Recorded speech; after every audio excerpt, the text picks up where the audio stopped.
L'assurance de dommages, c'est un domaine qui est complexe. Les consommateurs ont peu de connaissances et de compétences pour bien comprendre l'assurance et s'ils sont mal assurés, les conséquences peuvent être catastrophiques pour leur situation financière.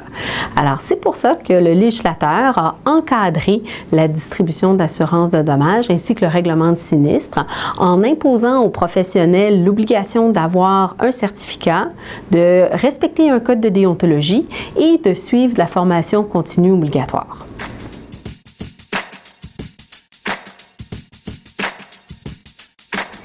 L'Autorité des marchés financiers est l'organisme de réglementation qui encadre et supervise l'ensemble du secteur financier au Québec.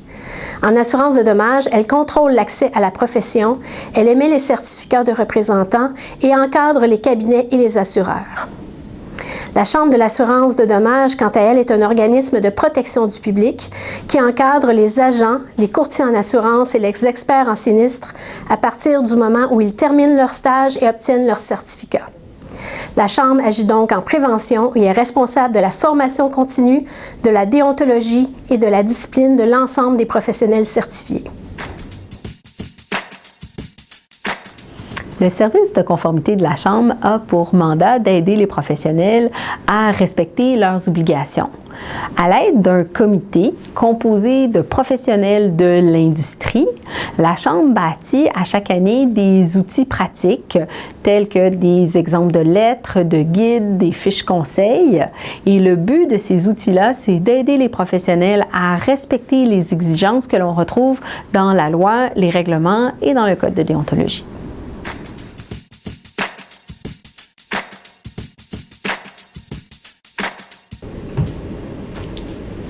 Le service des communications à la Chambre de l'assurance de dommages a pour principal rôle d'accompagner les professionnels dans leur pratique. Concrètement, ça signifie qu'on rédige des articles conseils et on diffuse de l'information sur des thématiques qui les touchent au quotidien.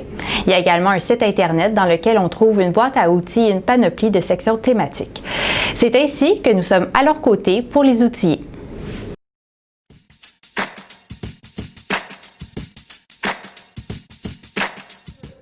Le rôle du service de relations avec les clientèles est de vous accompagner et vous fournir les bons outils afin de faciliter votre intégration à l'industrie. Pour bien évoluer dans votre carrière, nous sommes votre référence en matière de déontologie et de bonnes pratiques professionnelles.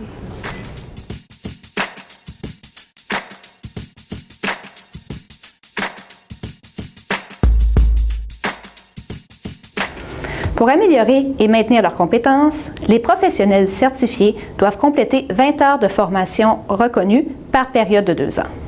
Le service de la formation s'assure qu'ils respectent cette obligation en gérant leur dossier, en accréditant les formations offertes par divers dispensateurs et en rendant disponibles des formations en ligne, dont un cours obligatoire en conformité et déontologie.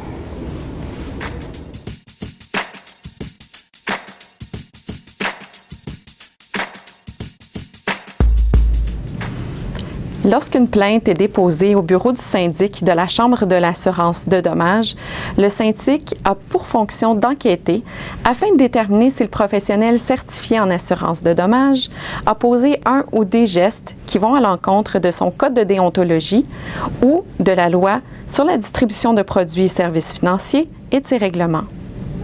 Si l'enquête révèle qu'effectivement il y a une lacune ou un manquement déontologique dans le cas concerné par la plainte, alors le syndic peut, par écrit, intervenir auprès du professionnel afin de lui rappeler ses obligations déontologiques.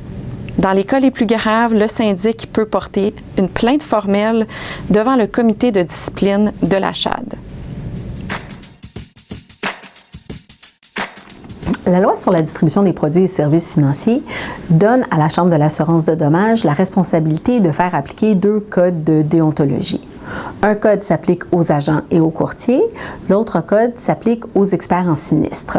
Ces 2 codes sont adoptés par le ministre des Finances et ils sont obligatoires. Tout comme vous devez respecter le code de la sécurité routière, vous devez respecter votre code de déontologie. Puis qu'est-ce qu'un code de déontologie? Bien, c'est un ensemble des règles de l'art de la profession. Donc, quels sont les comportements à adopter et quels sont les comportements à éviter? Vous êtes des professionnels, vous êtes responsables personnellement de vos actes et le code de déontologie vise à protéger le public et inspirer confiance aux consommateurs. Le Code de déontologie des représentants en assurance de dommages impose aux agents et aux courtiers de toujours placer l'intérêt de l'assuré ou de l'éventuel client en premier. Par exemple, un courtier ou un agent ne peut pas vendre un produit d'assurance simplement pour répondre à des objectifs de vente. Il doit s'assurer que le produit correspond toujours aux besoins. Un autre exemple d'obligation déontologique, c'est d'agir en conseiller consciencieux. Donc, l'agent et le courtier doivent poser des questions, bien comprendre le besoin d'assurance du client et s'assurer que les protections qu'il va lui conseiller vont répondre à ses besoins. Si l'assuré décide de refuser la protection, il doit lui expliquer les conséquences. Et ensuite, cela va permettre à l'assuré de prendre une décision éclairée. Un autre exemple d'obligation déontologique concerne de rendre compte de l'exécution du mandat et ce, tout au long du déroulement du dossier. En fait, il faut répondre aux questions avant même que celles-ci soient posées. Dans un cas de non-renouvellement, l'agent ou le courtier en assurance de dommages doit informer le consommateur dans les plus brefs délais. Autrement, ça serait contraire à son code de déontologie. L'agent et le courtier ont également des obligations envers l'assureur. Par exemple, il doit l'informer de toutes les informations et les renseignements utiles à l'appréciation du risque.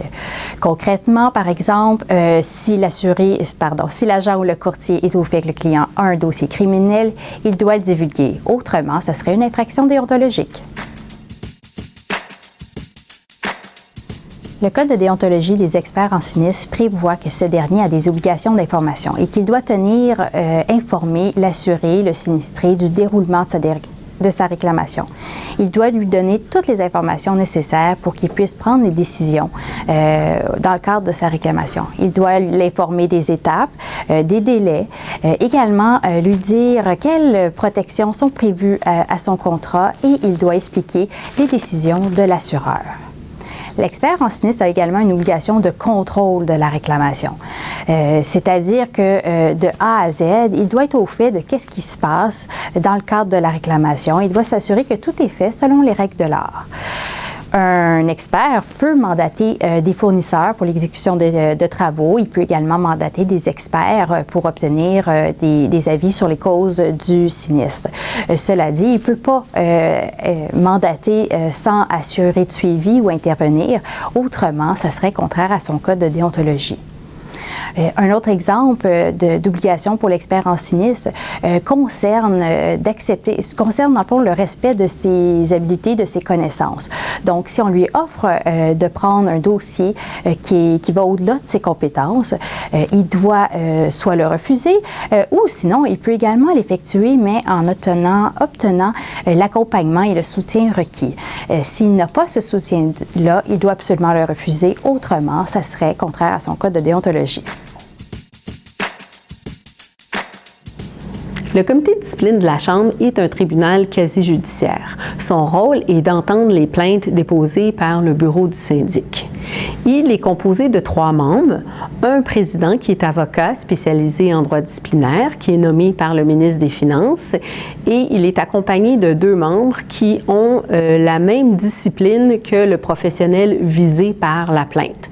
Donc, si un courtier est amené en discipline, le banc va être composé de 2 courtiers.